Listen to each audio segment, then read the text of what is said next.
Hi అండి. ఈరోజైతే సింపుల్గా టేస్టీగా చికెన్ కర్రీ అయితే చేశాను. ప్యాన్లో ఆయిల్ వేసుకుని ఆయిల్ హీట్ అయ్యాక కట్ చేసిన ఆనియన్స్, పచ్చిమిర్చి వేసి వేయించుకోవాలి. ఆనియన్స్ ఎంత బాగా వేగితే కూర అంత రుచిగా ఉంటుంది. అయినా ఆనియన్ కట్ చేసే విధానాన్ని బట్టి కూడా కూర రుచి మారుతుందంటారు. మీకు ఏమైనా తెలిస్తే కమెంట్ చేయండి.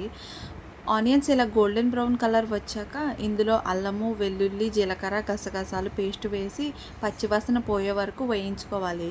తర్వాత ఇందులో ముందుగా క్లీన్ చేసి పెట్టుకున్న చికెన్ అయితే వేసుకుని చికెన్లో నుండి వాటర్ బయటకు వచ్చే వరకు మగ్గించుకోవాలి.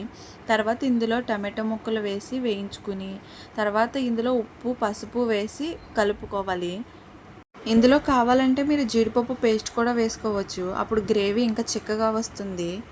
తర్వాత కూరకు సరిపడా కారం వేసి కారం ముక్కకు బాగా పట్టేంత వరకు వేయించుకోవాలి.